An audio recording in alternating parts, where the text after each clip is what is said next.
2 pumpkins. I thought it was one big one. Check that out there. Look at the size of that thing. G'day, I'm Mark from Self-Sufficient Me, and one of the top tips I always like to give for growing food is to make sure you grow in season. Now, if you're in a cold climate and it's snowing in winter, well, it's pretty easy to know that you can't grow much in that time of the year. But if you're in other climates like temperate climates and subtropical climate like we've got here, sometimes the growing season can be a little harder to distinguish. But not always for humans. Sometimes the veggies get confused also. But if you know how to spot the signs, you can capitalize on this and grow food at a time of year when you never thought was possible. Let's get into it.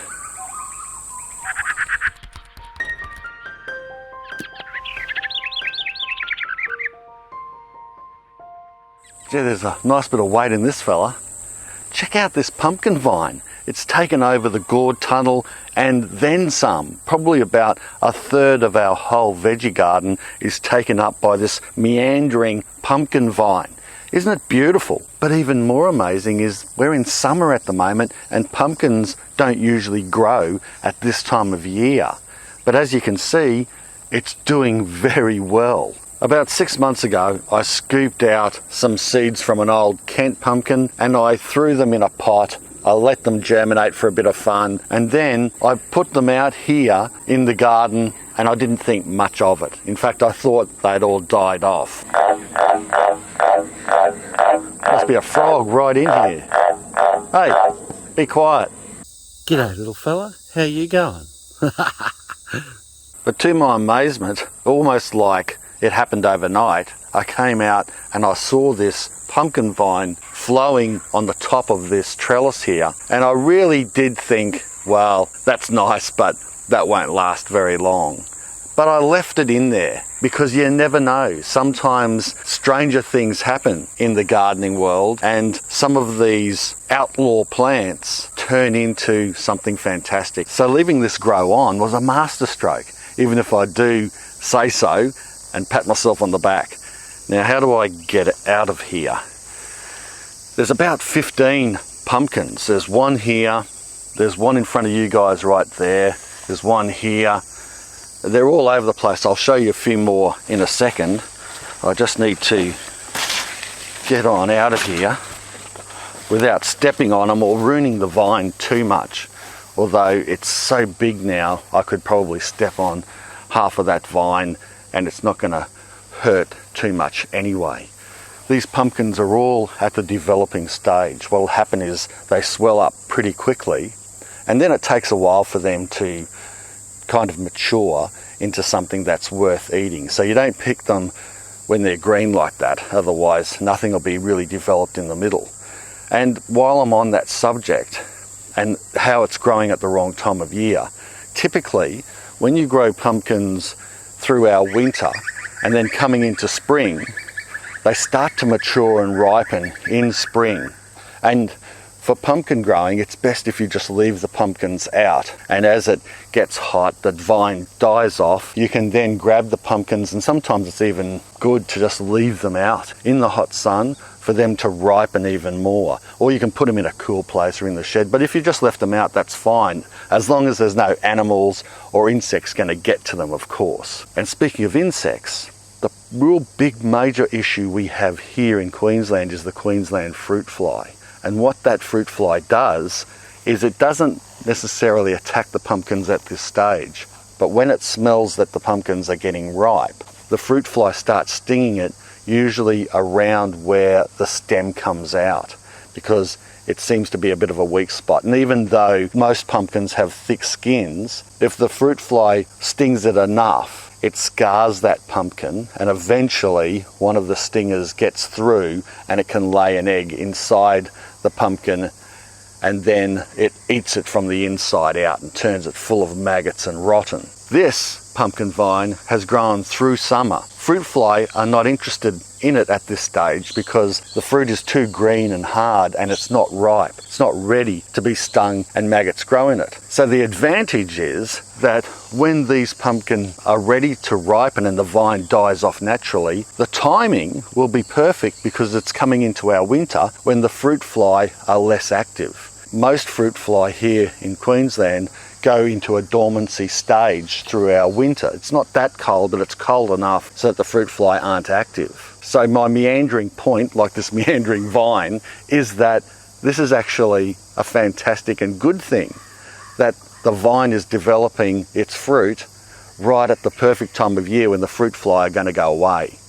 So I can just leave them out to mature and ripen, and then hopefully we'll have a dozen or so beautiful Kent pumpkins ready to harvest and eat through our winter time. Isn't that great? This is the other side of the gourd tunnel. You can see there's plenty of bitter gourds growing here, and much to probably the disgust of my Asian audience, I don't eat the gourds much, especially that bitter gourd, and that's come up by itself also, but it's the right time of year for gourd growing.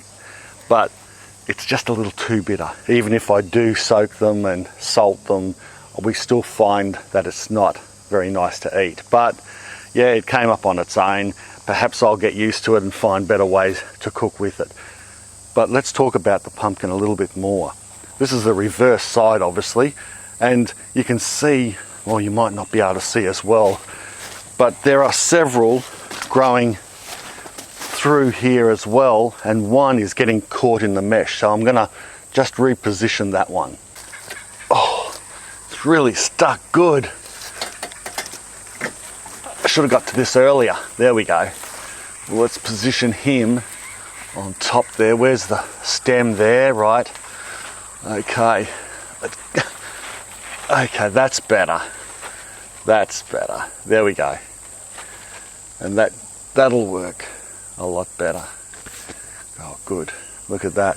What I'm going to have to do with these ones here is anything that's hanging like this, I'm going to have to support them with some netting or something like that, like a little sling, so that they're not going to fall through and smash onto the ground, because they are getting pretty heavy. But why? Why is it growing so well at a time when it shouldn't be? Well, we've had a very mild summer so far, and there doesn't seem to be any signs that the summer is going to get any hotter all of a sudden as we're coming into winter. There's been some very cold weather around the world, and it seems like we're going to get a fairly wet, cold winter here as well. That's my gut feeling, because we've had such a mild summer. We've rarely had a day over 30 degrees here, which is pretty incredible. Sometimes summer here can get over 40.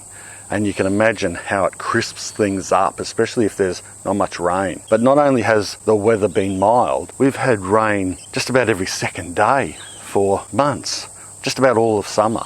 And those conditions are proving to be perfect for the pumpkin vine, without any help from me at all, like no fungicides or anything sprayed on it. Obviously where I planted it has enough energy for the pumpkin. I haven't fed it at all. I've just left it do its own thing. And when a pumpkin vine does get out of control like that, it sets roots wherever it goes, and it's obviously finding plenty of food to sustain this big vine. And here's the back of the gourd tunnel. Remember my plastic bed made from recycled coffee cups? That there has got an elephant yam in it, which is a bit hard to see because it's covered in pumpkin vine, gourds and weeds. I'll clean that up soon, but it's obviously been good weather for plenty of things to grow. The chili bed here, that's been going fantastic. Look at these wonderful chilies. Wow. The actual humidity has been knocking the chilies around a bit as far as the leaves go, but this is the right time of year for chilies, and they are thriving because of all the extra rainfall. But something else grew here, and I wish I could find more for you in real time, but I can't. I'm going to have to refer back to some footage that I took only a week or so ago. But what was growing here, and it was a bigger surprise than the pumpkin vine, I found a cucumber. And I hadn't noticed it because it was so dense, so many weeds, so many pumpkin vine, it was lost. But I was walking past and I went, look at the size of that thing. Hold on, that's not a gourd. It was thin and I thought, that looks like a cucumber, like a long cucumber. It was. Wrong time of year for cucumbers to grow. I might start planting them soon in maybe about another month, and they'll grow into our winter. Then in the middle of winter, they suffer quite a lot. They get powdery mildew and it gets a bit too cold for them. And then coming out of winter, there's this period into spring and maybe start of summer where you can get some good cucumbers again. And then it gets too hot for the cucumbers. So you've got these two different growing periods for cucumbers. There you go. We were able to get some cucumbers right in the middle of summer at the wrong time of year, simply because the conditions are mild, a bit like today. It's overcast, it's quite pleasant. Yes, it's a bit humid and I'm sweating a little bit, but it's pretty mild to be out here. Have a look at this. In the chili patch, there's a pumpkin. Oh, there's two pumpkins. I thought it was one big one. That's what sort of caught my eye, but two of them there, one and another one underneath it, supporting each other. Isn't that cool? There goes my count, up by one. I'm sure there'll be plenty more around that I haven't discovered yet. There's some going through the other side at the asparagus bed as well, and it's just running wild. I don't know even if it's going to stop. Now the last example I want to show you is not something that is growing well through summer when it shouldn't, but something that grew well through our winter when it shouldn't. And that's this corn here. I've deliberately left it for this long so that I could show you as an example of growing something out of season. Corn usually grows well through our summer. I don't have any corn growing at the moment this summer. Bit of an off season for us for corn. But due to the intel that I've recently learnt about this particular variety of corn, which is an Aztec type red variety, I'm thinking I can grow this now coming into our winter with no problems at all, because it proved to me that it doesn't mind growing when the weather cools down. Unlike sweet corn, this fella here powered through our winter. It didn't grow as big, it was a bit dwarfed, but let's check out the cob here. Now mind you, this is months and months old, 4 or 5 months old, but let's have a go.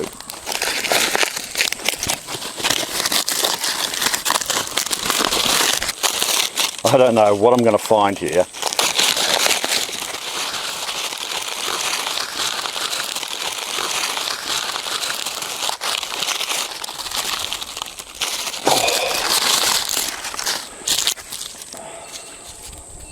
Check that out there. Hokey crikey, isn't that beautiful? And there you go. Now I can take all of these seeds off, these kernels, and plant them. I'd get hundreds of plants, and that's what I intend to do. I intend to grow a late crop of corn, but with this, so that we can harvest it through our autumn winter and then let it dry and grind it into a corn flour, because that's what this is mostly used for, this type of beautiful corn ground down. And see, there is the essence of what I was trying to get across in this video, is that thinking outside the box, letting plants go their own way. If they come up at a different time of year than they should, perhaps observing them, learning from them, and like that pumpkin vine, if they're loving it and if they're thriving and you can't really find a reason for why, heck, just let them go. You never know what you're going to get. Maybe the vine will die out. Maybe the veggies had come up at the wrong time of year and it won't work. But then you get that odd time when it will thrive and it knows best when to come up, and it will just keep powering on and surviving and producing food, fruit that we can eat and also learn from, and perhaps then, instead of growing at the right time of year, we can have varieties that have maybe adapted over time or that are more tolerant of different conditions, and use that to our advantage and grow them at a time of year when we otherwise wouldn't be able to get this type of food. Well, I hope you enjoyed this video. If you did, make sure you give it a big out of season thumbs up. Subscribe to the channel if you haven't already. And yeah, thanks for watching. I'm really, as you can see, I'm really impressed. Not with me, but I'm impressed with these veggies under these conditions. Really am. Bye for now. Hello, how you going? What are you doing in there?